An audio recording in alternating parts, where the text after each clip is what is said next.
Olá, então, meus amigos. Primeiramente, uma boa noite para todos.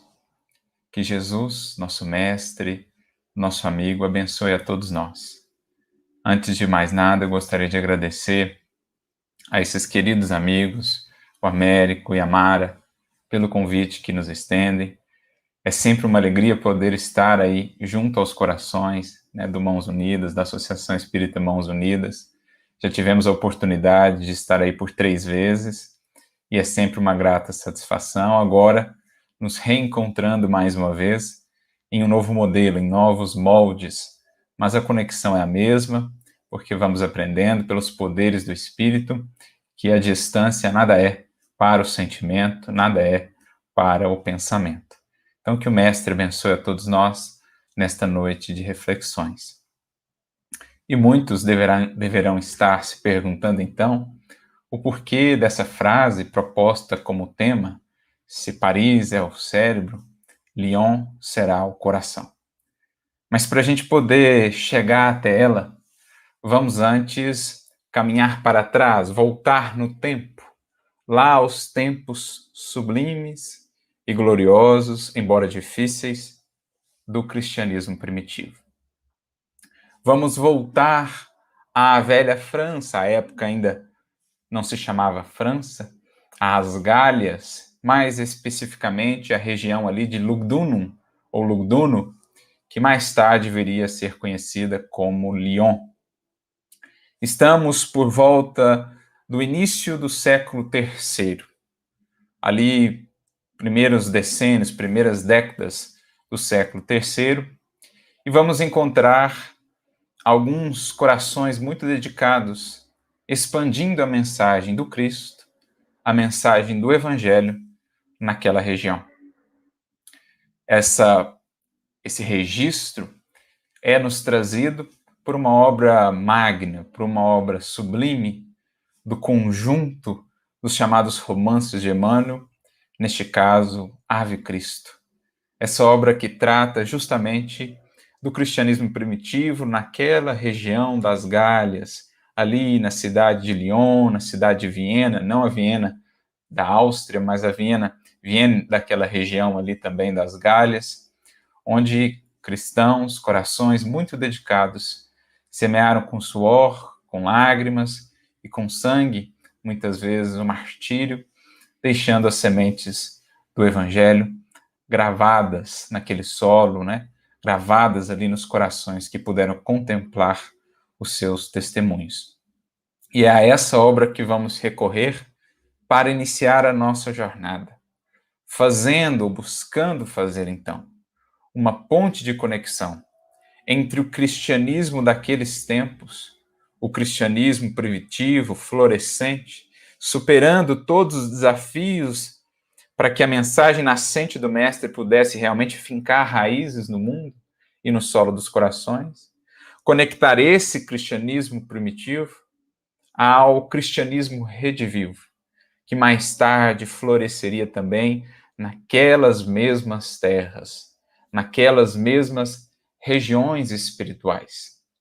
Inclusive, tendo Kardec como berço de nascimento, aquela mesma Lyon dos outros tempos. Embora não tenha vivido propriamente Lyon, ali nasce, viveu a sua primeira infância em Bourg-en-Bresse, uma cidade ali bem próxima a Lyon, mas ali foi ter o seu pouso, ali pôde voltar então à terra para iniciar a tarefa, a missão que cumpriu com tanto denodo, de maneira tão profícua, trazendo-nos os fundamentos do Evangelho redivivo, do cristianismo. É o nosso propósito de hoje, então. Conectar passado, presente e futuro, para vermos como o Cristo atua, como o Cristo está sempre presente juntamente com as cortes, as legiões dos seus servidores fiéis, que acompanham a humanidade no seu processo de redenção, muitas vezes encarnando entre nós, para nos abrir horizontes, para nos mostrar os caminhos. Então, lá no capítulo 2 do livro Ave Cristo, nós vamos ver um dos personagens principais da obra, Quinto Varro, passando por momentos difíceis, por momentos de provações que se desenhavam no horizonte, angústias, aflições. E é então que ele recorre a amigos e sabe que um grande cristão estava ali naquela região, na cidade em que ele morava, Roma, vindo justamente da região das Gálias. Um cristão que lá havia trabalhado, que lá se dedicava e que estava ali de passagem por Roma, para então retornar brevemente à região das Gálias, à região de Lugdunum. E então Quinto Varro, aproveitando a ocasião, busca esse ancião já conhecido pelos anos de trabalho, de experiência, pelo amor, pela abnegação, pelo devotamento, a fim de poder se aconselhar com ele e encontrar algum alento, alguma orientação quanto aos desafios, quanto às lutas pelas quais ele passava. Nesse diálogo entre eles, em determinado momento, ele inclusive vai ouvir uma das frases que muito nos marcaram na primeira vez que tivemos a oportunidade de ler essa obra.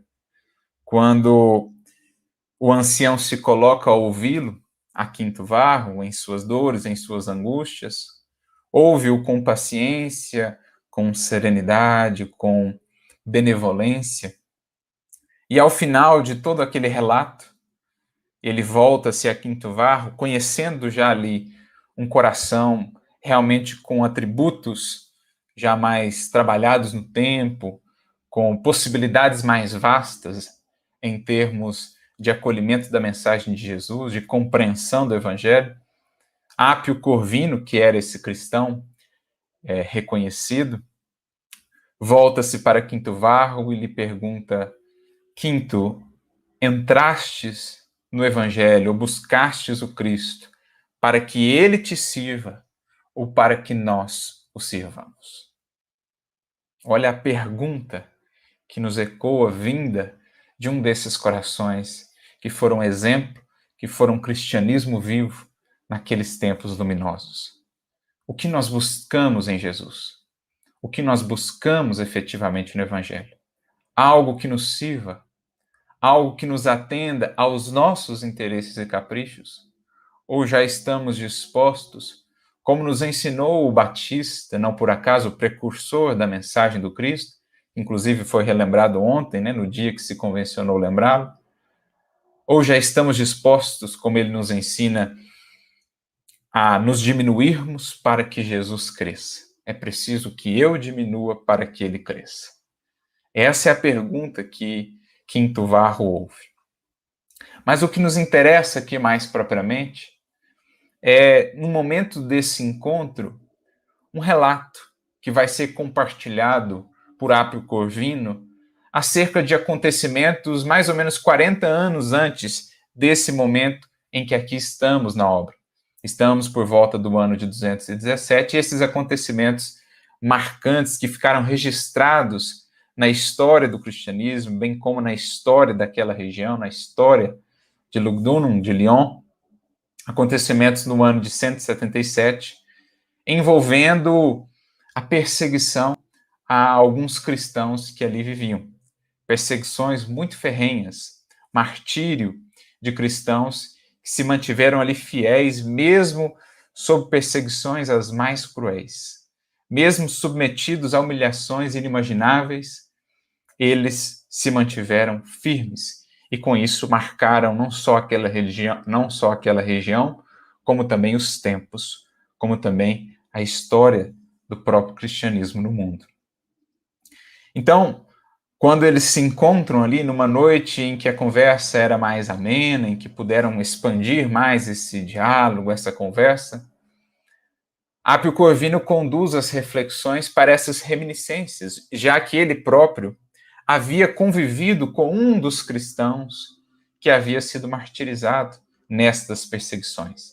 Átalo, de Pérgamo, um dos grandes heróis da fé, e que Apio Corvino teve a possibilidade de com ele conviver, de ver a sua firmeza, a sua postura cristã, mesmo nas circunstâncias tão desafiadoras que viveu.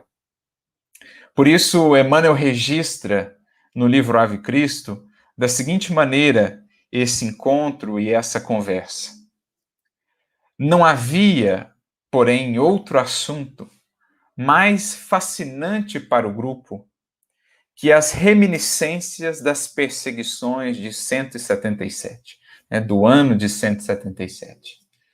Então, Emmanuel está a nos dizer que era comum entre aqueles corações a lembrança desses exemplos de fé, como que se nutriam desses exemplos, desses testemunhos, destas vidas consagradas até ao extremo sacrifício por amor a Jesus, por fidelidade ao Evangelho, assim como as histórias, os relatos relativos aos primeiros mártires, aos apóstolos, aos primeiros discípulos ali, seguidores diretos de Jesus. Isso foi sendo transmitido entre os representantes, entre as referências ali do cristianismo primitivo, como tesouros de inspiração, de luz, para que pudessem eles próprios também manterem-se fiéis diante dos testemunhos que lhes cabiam. É assim que vamos ver muitos escritores, historiadores, né, os chamados pais da igreja, trazendo relatos como esses em torno desses heróis e heroínas da fé. E aquilo os nutria espiritualmente, porque sentiam essa grandeza da fé sublime que o coração verdadeiramente devotado ao Cristo consegue irradiar. A mesma fé que, nas palavras de Tertuliano, né, quando dizia que o sangue dos cristãos eram sementes, porque quanto mais cristãos partiam no sacrifício, mais cristãos surgiam inspirados por aquele exemplo. Assim, essas tradições iam sendo passadas de geração em geração pelos anciãos, por aqueles que assumiam, né, a coordenação daqueles primeiros grupos, daquelas primeiras igrejas cristãs, sempre muito pautados naquela pureza do Evangelho. Então, não havia assunto mais fascinante para eles nos comentários ali, nos lares cristãos, onde eles se reuniam, nas catacumbas, seja onde fosse, falar sobre esses exemplos para se inspirarem. Os tormentos, prossegue Emmanuel, dos cristãos lioneses eram narrados minuciosamente pelo nobre visitante. Então ele descrevia as lutas, as dificuldades, e isso era para eles alimento espiritual no sentido de se fortalecerem. Mais ou menos como vemos naquele encontro muito singular entre o apóstolo Paulo e os seus grandes amigos Áquila e Prisca, quando ele passa por Atenas, né, quando ele deixa Atenas e vai em direção a Corinto, ali ele reencontra esses grandes amigos que havia feito lá no oásis de Dan, no deserto, e ali eles contam para Paulo as lutas que vinham passando em Roma por conta do cristianismo, por conta do evangelho, como haviam sido perseguidos, flagelados.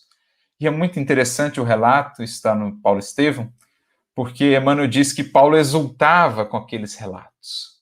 E ele próprio, então, compartilha também as suas imensas lutas e dificuldades.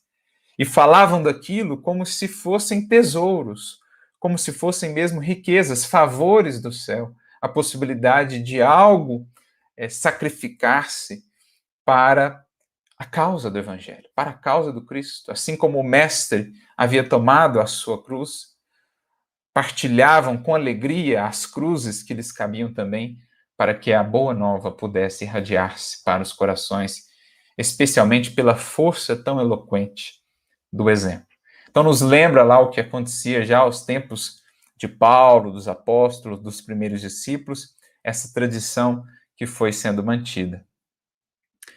Enquanto o círculo ouvia estático, então estavam ali em êxtase, né, profundamente absortos, envolvidos naquela narrativa, o ancião dasgava com prodigiosa memória os mínimos acontecimentos. Repetia os interrogatórios efetuados, incluindo as respostas inspiradas dos mártires. Por exemplo, um desses cristãos que foram martirizados é o primeiro bispo ali daquela região de Lyon, do século II, chamado Potino, né, São Potino.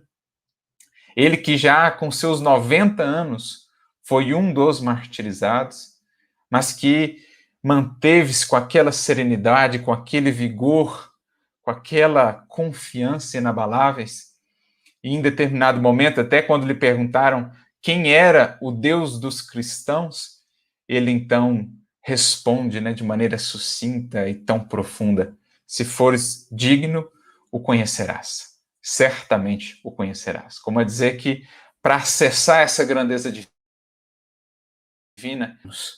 porque é tal o amor com que ele nos ama que não nos violenta, que não se impõe, nos envolve a todos nós, mas espera que nos façamos abertos para que então essa comunhão se dê. Se fores digno, certamente o conhecerás.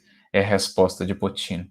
Relatos esses acerca desses martírios, que estão sobretudo no livro de Eusébio de Cesareia, História Eclesiástica, no livro de número 5, no capítulo 5 ali, em que ele vai então relatar esses acontecimentos, né, o nome dos mártires, dos principais mártires ali, o processo, os julgamentos, as torturas que sofreram, enfim.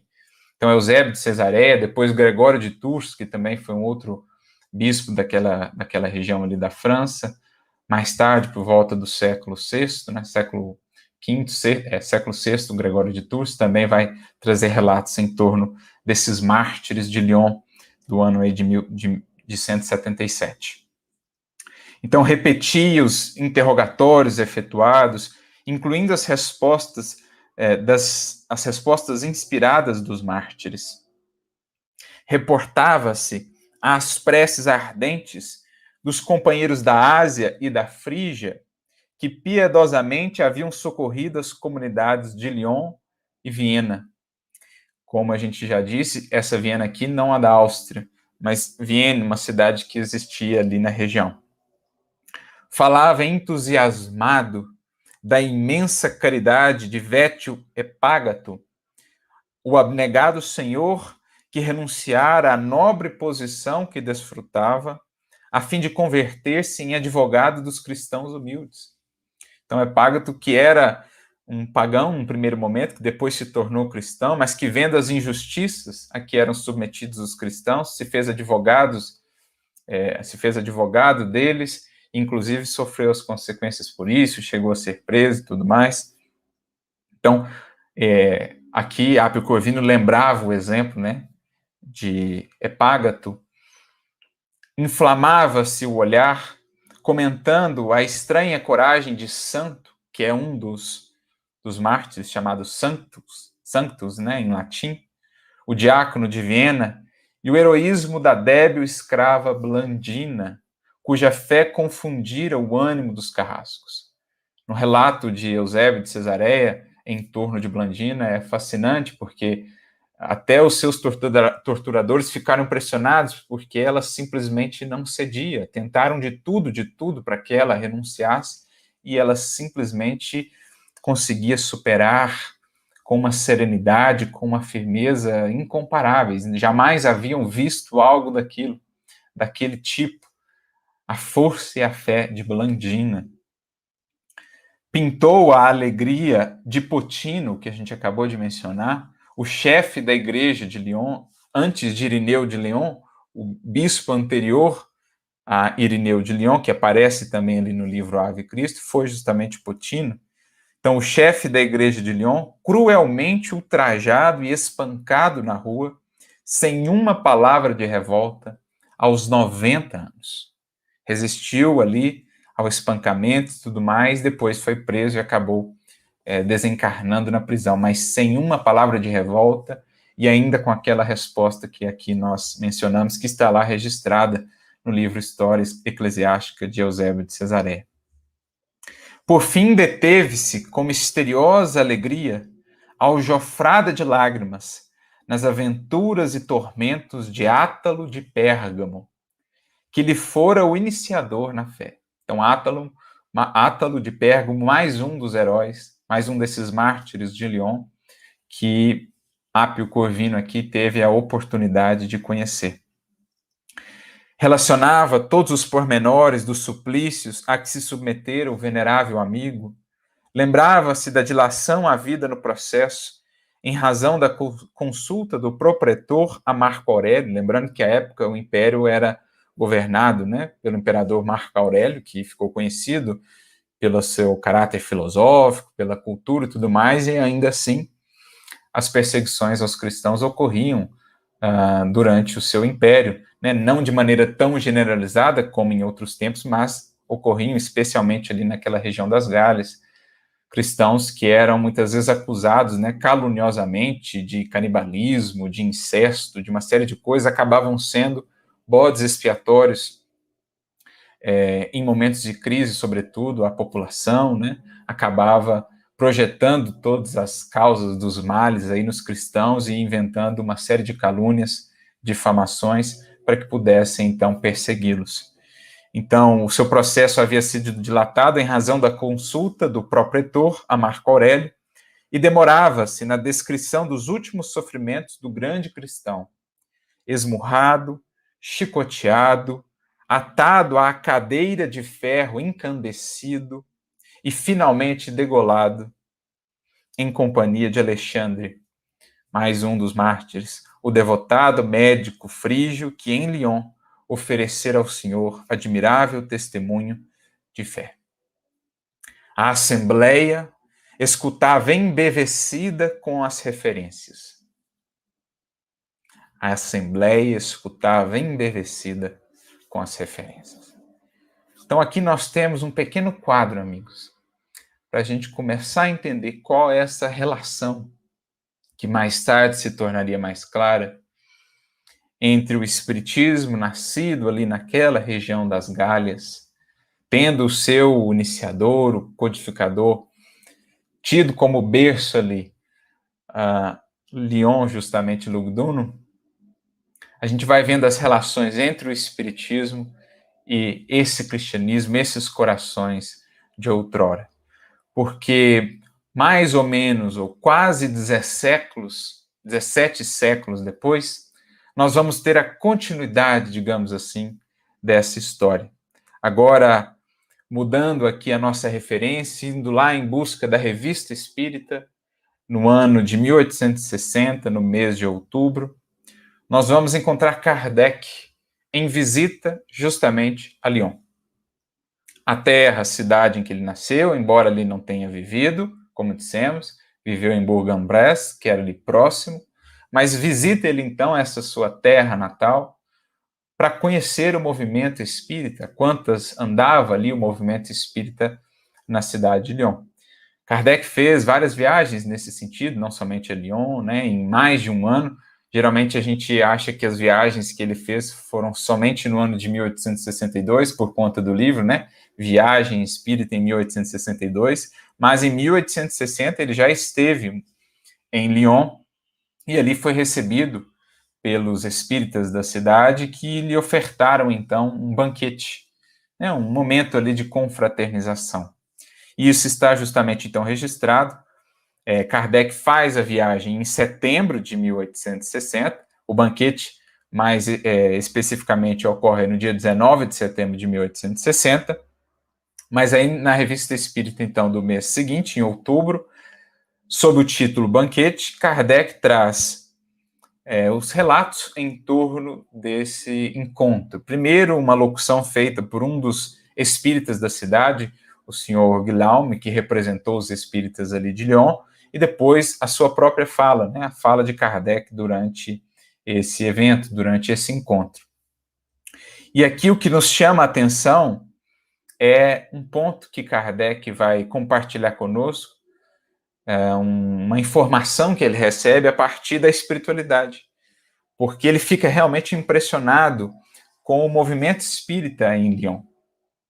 Ele mesmo chega a dizer aqui, nesse artigo, né, na sua fala, que ficou impressionado primeiramente pela quantidade, que não esperava, não imaginava já fossem tantos os espíritas ali em Lyon. Passados apenas 3 anos do advento de O Livro dos Espíritos, o espiritismo já florescia ali. E ele ficou impressionado não somente com a quantidade dos espíritas, mas principalmente a qualidade, diz ele. E é então que ele apresenta na sua fala as categorias dos espíritas, ele define aqui 3 categorias dos espíritas. A primeira categoria, segundo ele, é a daqueles espíritas que ainda estão presos muito apenas ao âmbito do fenômeno. Para eles, o espiritismo não passa de um conjunto de fenômenos interessantes, de um conjunto de interações, intercâmbio com o mundo espiritual, mas que não avança para muito além disso. Essa seria a primeira categoria, daqueles que ainda estão na superficialidade do processo. Não que os fenômenos não tenham a sua importância, claro que tem, afinal de contas, foi por meio deles que Kardec pôde chegar à doutrina espírita, ao corpo filosófico e doutrinário do espiritismo. Mas o problema está em se prender somente a eles e não avançar além, buscando a visão filosófica e, principalmente, as consequências morais do espiritismo. Por isso, Kardec define uma segunda categoria de espíritos.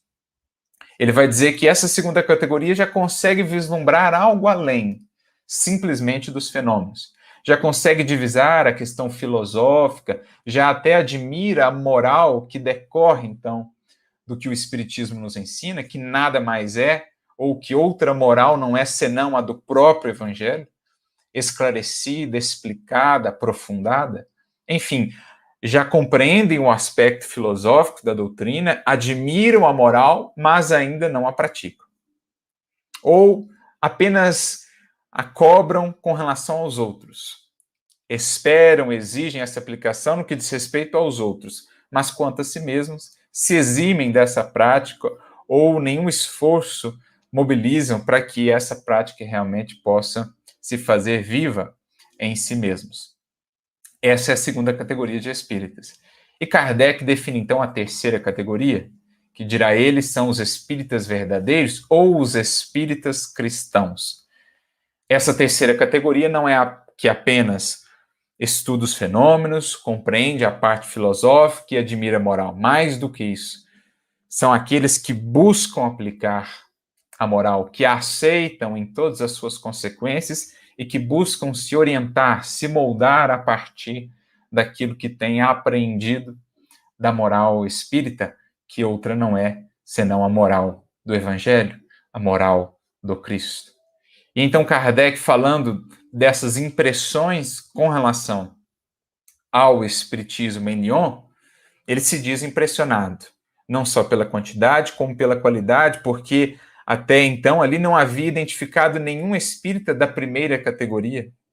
Por onde passava, via o estudo sério, a visão, o alcance filosófico aí, e também a preocupação com a vivência, com o desdobramento, as consequências morais do espiritismo. Por isso, diz ele, na maior parte dos lugares, dos espíritas, conseguia ali entrever realmente espíritas já dessa terceira categoria, realmente imbuídos desse propósito da vivência do Evangelho. E aí é nesse contexto, então, Kardec, ainda manifestando a sua impressão, né, como aquilo lhe marcou, como aquilo lhe impressionou, é nesse contexto, então, que ele revela um contato, um diálogo que ele teve com os espíritos, em que lhe foi explicado, então, um pouco do porquê essa característica do espiritismo ali em Lyon. Ele diz assim, em determinado momento aqui desse artigo, né, ou da sua fala: muito bem, senhores, eu vos digo com satisfação que aqui não encontrei nenhum adepto, né, da primeira categoria. Em parte alguma, vi se ocuparem do espiritismo por mera curiosidade ou se servirem das comunicações para assuntos fúteis. Em toda parte, o objetivo é nobre, as intenções honestas.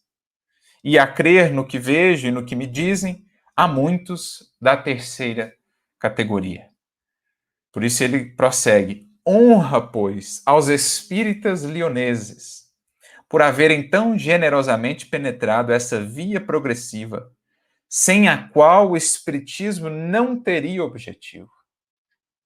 Então, olha que interessante a visão de Kardec acerca do espiritismo. Uma via progressiva, que começa pelo entendimento das leis que regem os fenômenos, os próprios fenômenos, passa pelo desdobramento então, de caráter filosófico, né, por essa abrangência de visão que o Espiritismo nos traz quanto à vida, o Criador, as leis divinas, nós mesmos, mas que culmina essa via progressiva, sem a qual, né, o Espiritismo não teria objetivo, culmina nessa finalidade moral. Na geração desses espíritas, aqui a terceira categoria enumerada por Kardec, os espíritas verdadeiros, os espíritas cristãos, ou os bons espíritas, como está lá também no Evangelho segundo o Espiritismo, no capítulo 17, essa via progressiva há de conduzir o coração que realmente está buscando compreender, está sintonizado com a proposta do Espiritismo, a essa finalidade culminante, que é a da sua renovação moral. E, por conseguinte, né, em efeito escala, a renovação moral, a regeneração da própria humanidade. Tal exemplo não será perdido, terá suas consequências. E não foi sem razão, bem o vejo, que outro dia os espíritos me responderam por um dos vossos médiuns mais dedicados, conquanto um dos mais obscuros, quando eu lhes exprimia a minha surpresa. Então, os espíritos, por meio de um dos médiuns mais dedicados, porém mais obscuros, isso aqui me faz lembrar, por exemplo, Aristides, que foi um médium tão importante, né, na trajetória de Eurípides Barçanufo, que atuava lá na Fazenda Santa Maria, onde Eurípides pela primeira vez participou de uma reunião mediúnica. Aristides, que era um médium analfabeto, um camponês ali, singelo, simples de tudo, e que, no entanto, no dia em que Eurípides comparece à reunião, e diante daquilo que ele via, né, ele pensa, ele concebe ali mentalmente, se isso que eu estou vendo é verdade, se os espíritos realmente se comunicam conosco, eu gostaria que João Evangelista pudesse me explicar as bem-aventuranças do Cristo. Essa que era uma dúvida antiga sua em torno do Evangelho, que ele não conseguia equacionar pela falta ainda da chave que o Espiritismo trazia. E então, esse Aristides, que era um médium obscuro, mas muito dedicado, devotado, se ergue, e nas palavras do próprio Eurípides, né, apresenta ali a mais bela locução que ele já havia ouvido em toda a sua vida. Uma das mais belas locuções que ele já havia ouvido em toda a sua vida, justamente acerca das bem-aventuranças, e ao final, o Espírito então dirá, João, o Evangelista. Então, um médium mais ou menos como esse aqui, um Aristides lá, diz a Kardec, né, um espírito por meio dele, diz a Kardec, por que te admirar? Lyon foi a cidade dos mártires.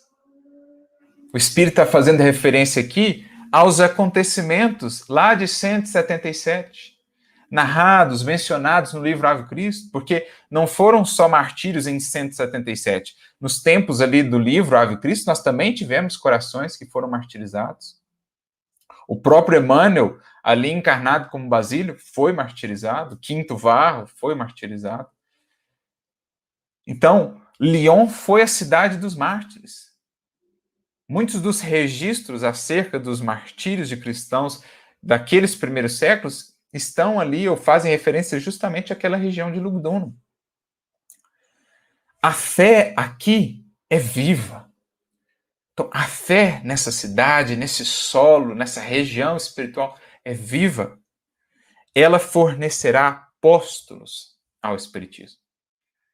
Aí a gente já vai vendo o porquê Kardec, embora não tenha vivido ali, foi nascer ali. Para estabelecer um vínculo, para fazer uma amarração, uma ponte espiritual entre o cristianismo redivivo e o cristianismo primitivo. Naquela cidade consagrada pelo sacrifício, pela renúncia, pela abnegação desses mártires. E aí a frase a que nós gostaríamos de chegar. Se Paris é o cérebro, Lyon será o coração. O próprio Espírito então diz a Kardec, se Paris é o cérebro, Lyon será o coração. E aí Kardec acrescenta assim, a coincidência desta resposta com a que vos foi dada precedentemente e que o senhor Guilherme acaba de recordar em sua locução tem algo de muito significativo. Porque o senhor Guilherme, que a gente falou, foi o representante ali que falou nesse banquete, em nome dos espíritos leoneses, ele disse a mesma coisa. Ele usou essas mesmas expressões, né? E Kardec já havia ouvido isso antes de um espírito, como a dizer que estavam ali em sintonia mesmo. Né? A espiritualidade estava atuando em diversas partes, trazendo essa ideia, esse símbolo muito bonito. Paris como cérebro ali, a Sociedade Parisiense de Estudos Espíritas, com seu papel de coordenar aquele processo inicial, né, de desenvolvimento, consolidação da doutrina, do aspecto filosófico da doutrina, Kardec à frente disso. E Lyon como esse símbolo ali dos corações dedicados, porque ali em Lyon a maioria dos espíritas eram operários, mas ali se juntavam também indivíduos de maiores posses, das mais diversas classes, e se congregavam num clima, num ágape de fraternidade, e uma dedicação tal, uma devoção tal, que representavam, então, essa força viva do sentimento do coração. E é claro que a proposta que eles querem nos ensinar com isso é que as duas coisas precisam caminhar juntas. Paris e Lyon, cérebro e coração, precisam se fundir naquilo que é a compreensão mais legítima, mais profunda da educação. Me lembro aqui de uma frase de Emmanuel, que eu acho que é uma das melhores definições de educação, no livro Correio Fraterno, quando Emmanuel vai definir que educação, em boa síntese, é luz que circula vitoriosa do sentimento ao raciocínio, sustentando o equilíbrio entre o cérebro e o coração. Então, para que a doutrina pudesse realmente florescer, Paris e Lyon, ou seja, o aspecto do cérebro, do raciocínio, da filosofia, e o aspecto do sentimento, do coração, precisavam caminhar conjuntamente, unidos, se fundindo nessa que é a educação integral, a educação sublime do espírito do ser. Algo que vamos ver em Kardec, que não por acaso tem um pé em cada uma dessas cidades. Nasce em Lyon, vive boa parte da vida em Paris, como a dizer que aquele apóstolo do Cristo congregava em si não só a lucidez, o bom senso, a inteligência, os atributos da inteligência, mas também a fé, o sentimento sublime, a caridade, os atributos do coração. Porque quando falamos de Kardec, geralmente se pensa no gênio, no filósofo, no pensador, mas há que se pensar no apóstolo mesmo, aquele que no coração trazia a luz do Evangelho, a fidelidade suprema ao Cristo, a Deus, a humildade, que foi aí tão importante para que não se perdesse em sua tarefa. Então, a gente vai vendo essa beleza dessa composição que a própria espiritualidade vai destacando, ó, esse solo aqui, onde o sangue dos mártires um dia jorrou, por isso mesmo foi marcado, é vivo, a fé aqui segue viva, e aqui nascerão muitos frutos para o cristianismo redivivo. Pois bem, essa é mais uma etapa da nossa jornada, que vai prosseguir agora no próximo ano da Revista Espírita, quando Kardec retorna mais uma vez a Lyon, e agora, novamente, no mês de outubro, só que de 1861, na revista de 1861, Kardec, né, está em Lyon exatamente um ano depois, e ele leva consigo uma epístola de Erasto aos espíritas lioneses. Olha que bonito isso. Quando a gente fala, né, de epístolas paulinas, as epístolas que marcaram, que foram ali fundamentais no cristianismo primitivo, temos de nos lembrar que o espiritismo também teve as suas epístolas. Epístolas espíritas, a epístola de Erasto aos espíritas lioneses, a epístola de Erasto aos espíritas de Bordeaux, que vai estar registrada na Revista Espírita também de 61, no mês de novembro. Mas aqui em outubro nós temos a epístola aos lioneses, que Kardec leva consigo, ditada aí pelo espírito Erasto. E é uma epístola muito interessante, merece ser estudada, mas aqui vamos nos ater a um aspecto, a um ponto que ele vai destacar. Ele inicia a sua epístola dizendo o seguinte: não é sem a mais grata emoção que venho entreter-me convosco, caros espíritas do grupo lionês. Sinto-me tomado de simpatia e de ternura, num meio como o vosso, onde todas as condições sociais se dão as mãos. O que lembra aqui justamente aquele cristianismo primitivo em que se congregavam verdadeiramente como irmãos. Os homens e mulheres das classes mais simples, mais singelas, com às vezes indivíduos bem colocados ali na hierarquia militar, ou mesmo pertencentes à corte do império, e que se direcionavam àqueles encontros nas casas simples, ou mesmo em meio à natureza, ou nas catacumbas, e ali comungavam, confraternizavam de fato como irmãos. Para eles não existiam classes, condições sociais, viam-se ali como irmãos. Então isso era recapitulado naquelas comunidades espíritas nascentes ali em Lyon. E Erasto faz questão de frisar, de destacar isso. Como me sinto tomado de simpatia e de ternura, com que emoção venho a uma reunião como essa. O próprio Kardec, né, nos seus comentários acerca dessas viagens, de como foi acolhido, são muito tocantes. Ele descreve, né, a singeleza, a simplicidade, o carinho com que ele é recebido. O livro Viagem Espírita, em 1862, é uma leitura imprescindível para todos nós espíritas. Quem ainda não leu, leia. Há muito aprendizado ali. A gente vê Kardec em campo, Kardec operando ali em campo, viajando, né, mais ou menos fazendo aquele trabalho que Paulo um dia fez, viajando, visitando as comunidades nascentes, levando também epístolas, deixando epístolas. E aí prossegue Erasto, né? Sinto-me tomado de simpatia e de ternura num meio como o vosso, onde todas as condições sociais se dão as mãos.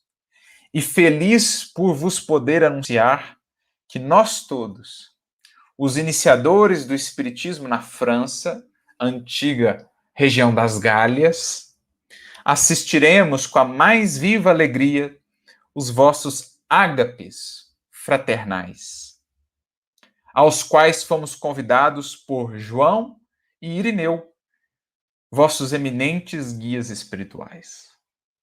Então, Erasto aqui vai usar a palavra ágape, que era como eram denominadas as primeiras reuniões dos cristãos. Ágape, que do grego, né, é amor.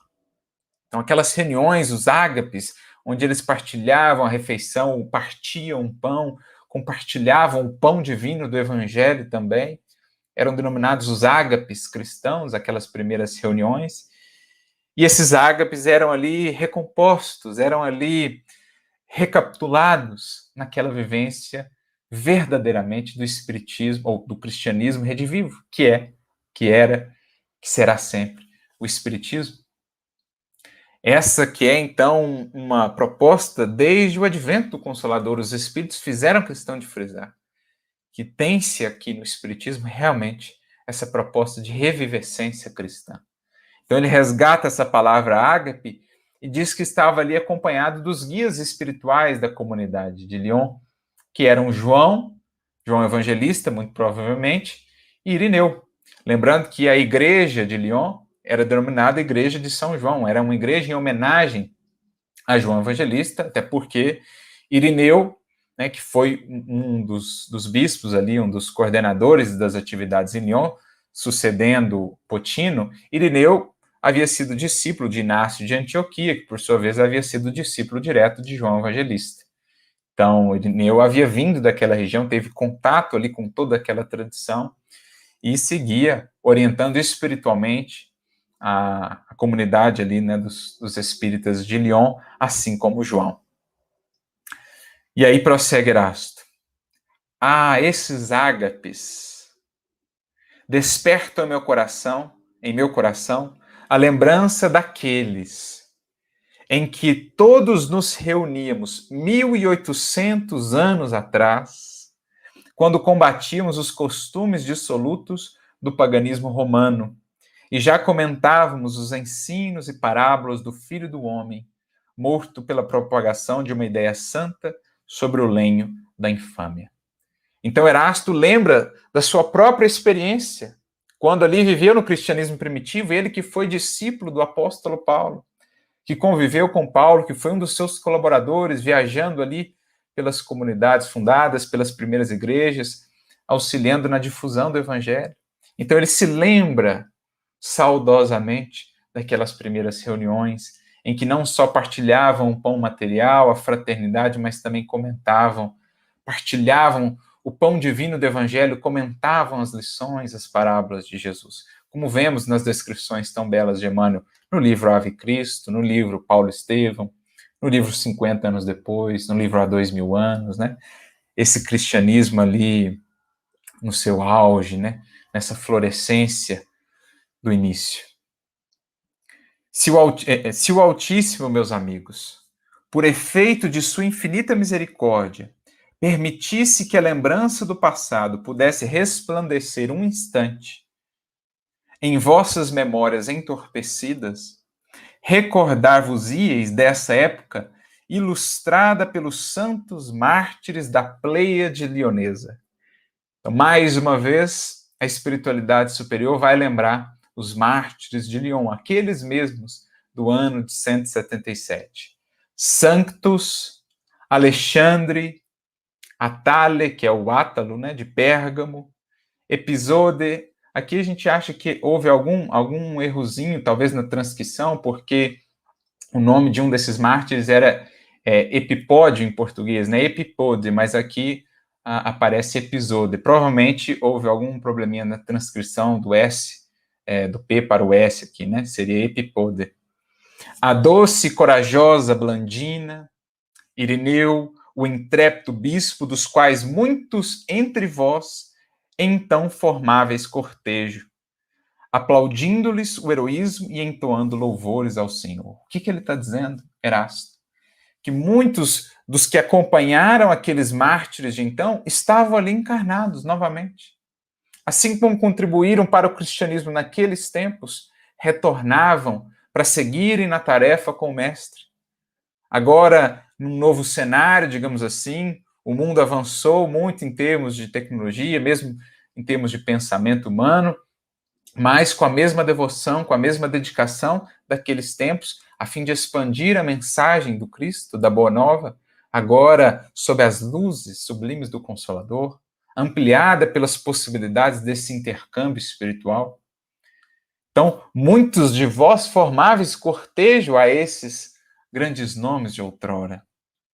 Também vos lembraríeis de que vários dos que me escutam regaram com seu sangue a terra leonesa. Mártires de outrora, ali reencarnados. Alguns do mundo espiritual, outros reencarnados, para darem continuidade à tarefa, à sementeira naquela terra já tão fértil, porque semeada lá atrás, regada com sangue, com suor de tantos corações que tudo deram por Jesus. Esta terra fecunda que Elker, ou Eucher, né, que é Euquério em português, e Gregório de Tours, chamaram a pátria dos mártires. Elker aqui, ou Euquério, foi também um importante cristão do século IV, final do século IV, início do século V, e Gregório, a gente já mencionou, de Tours, um historiador, um cristão ali também do século VI. Chamaram, né, definiram aquela terra como a pátria dos mártires. Não os mencionarei, mas poderei considerar os que em vossos grupos desempenham uma missão, um apostolado, como já tendo sido mártires da propagação da ideia igualitária, ensinada do alto do Gólgota, por nosso Cristo bem-amado. Hoje, caros discípulos, aquele que foi sagrado por São Paulo, né, fazendo referência a ele, que era discípulo do apóstolo Paulo, vem dizer-vos que vossa missão é sempre a mesma, porquanto o paganismo romano, sempre de pé, sempre vivaz, ainda enlaça o mundo como a era enleia o carvalho. Porque o que havia para se combater, em síntese, em essência, era o mesmo. Eram os mesmos problemas ainda daqueles tempos. O velho egoísmo, o velho orgulho humano, o materialismo, as paixões, que são os deuses do paganismo ainda vivo, porque não cultuamos ainda unicamente a Deus. Vamos criando outros deuses aos quais cultuamos, sacrificando a esses deuses a nossa paz, o nosso equilíbrio, a nossa harmonia, comprometendo o nosso futuro muitas vezes, prejudicando outras vidas. Como Emmanuel vai comentar no capítulo 126 do livro Caminho, Verdade e Vida, ainda temos muitos ídolos, muitos outros deuses, por isso o paganismo ainda é vivo, ainda é vivaz. E está aí. Temos de acendendo luzes, temos de conseguir ou seguir nessa luta para que as sombras possam se afastar e, enfim, possamos difundir essa mensagem de fidelidade, de integração a Deus e às suas leis. Então, por isso ele diz, o paganismo ainda, né, sempre de pé, sempre vivaz, enleia o coração humano, enleia, enlaça o mundo como a era enleia o carvalho. Aí o exemplo que deve existir em cada coração fiel, de realmente abandonar os ídolos de barro, os ídolos mortos das paixões, do egoísmo e do orgulho que ainda infelizmente cultuamos tantas vezes, para nos consagrarmos a Deus de fato, no cumprimento das suas leis, pela vivência do Evangelho, sendo Cristo para nós esse referencial. E ele então continua, né? Não vamos ler toda a epístola, apenas fechando aqui esse trecho. Deveis, pois, espalhar entre os vossos irmãos infelizes, escravos de suas paixões, ou das paixões alheias, a sã e consoladora doutrina que meus amigos e eu viemos vos revelar, por nossos médiuns de todos os países. Aqui nós temos, então, expressa para nós, queridos amigos, essa vinculação, essa ponte luminosa entre os cristãos daqueles tempos gloriosos e aqueles, ou muitos daqueles corações que voltaram à Terra a fim de assentarem as bases para essa nova etapa do cristianismo, na figura do Espiritismo, que resgata as lições de Jesus, ampliando-as com a luz imensa, com os horizontes tremendos que se nos abrem agora por essa possibilidade de vislumbrar tão longe a vida futura, a vida espiritual, a grandeza de Deus e a criação divina. Vínculo esse que certamente prossegue, jornada essa que certamente prossegue, me recordo do livro Chico, Diálogos e Recordações, em que Arnaldo Rocha, nosso querido Arnaldo Rocha, esposo de Meimei na última encarnação, ele que é um dos personagens principais ali do livro Ave Cristo, né? Ele é o próprio Tassiano do livro Ave Cristo, aquele que era o filho espiritual de Quinto Varro, e ele então revela, né, que em conversas com Chico dizia que muitos daqueles personagens da igreja de Lyon de outros tempos, isso está lá no capítulo 19 da obra, estavam vinculados também aos movimentos do espiritismo no Brasil, inclusive o próprio Apio Corvino, que seria Bezerra de Menezes, e outros corações que estiveram vinculados ali também às atividades do espiritismo em Belo Horizonte, nas Minas Gerais, vínculos profundos com aquela igreja de Lyon, com aqueles corações de outros tempos. E certamente esses mártires, todos esses tarefeiros, seguem em tarefa ativa para que a mensagem do Cristo possa encontrar todo esse vigor e para que corações possam ser encontrados aqui que se expressem ou que se disponham a expressar com toda essa firmeza na aplicação e na vivência do Evangelho. Se Paris era o cérebro, Lyon será o coração. Que cada um de nós, então, entendendo tanto a finalidade de Paris como a tarefa, a finalidade de Lyon, saibamos conjugar essas duas expressões, como Kardec, o iniciador do Espiritismo, tão bem o fez, conjugar Paris e Lyon, cérebro e coração, nesse processo de sublimação da verdadeira educação dos nossos espíritos, para que sejamos, nas mãos de Jesus, realmente aqueles que poderão lançar sementes profícuas, como outrora fizeram, e mais de uma vez, esses que hoje admiramos, sobre os quais comentamos, né, as suas vidas e as suas histórias. Que saibamos conjugar em nós essas forças, essas potências da alma, o raciocinar, o refletir, o discernir, utilizar aí o critério, o bom senso que Kardec tão bem nos demonstrou, mas também acender, acima de tudo, a luz do coração, porque essa luz, a luz do amor, da caridade, a que há de acender para nós os caminhos da posteridade, os caminhos do porvir, semeando bênçãos, semeando claridades por onde passarmos. Assim como estes corações o fizeram, caminhos esses que ainda hoje são por nós percorridos, relembrados, que possamos dar a nossa cota de cooperação, como tantos fizeram, com tanto empenho e com tanto sacrifício. É essa fusão, é essa postura que cabe a cada um de nós, para que verdadeiramente o cristianismo seja uma mensagem viva, rediviva, não mais apenas nos livros da história, nos livros sagrados, mas especialmente no livro sublime do nosso coração, do nosso proceder.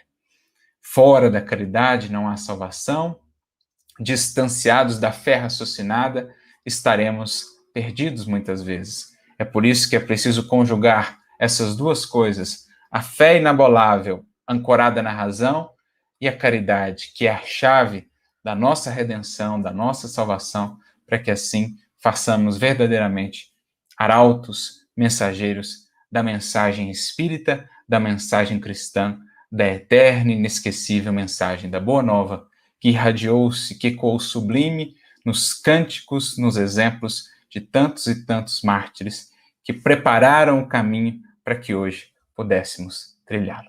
Que Jesus, que Kardec abençoe e inspire a todos nós e sigamos por essas trilhas de luz, certamente ao encontro um dia desses corações que nos receberão de braços abertos nas alegrias do reino. Muita luz a todos, paz e bem.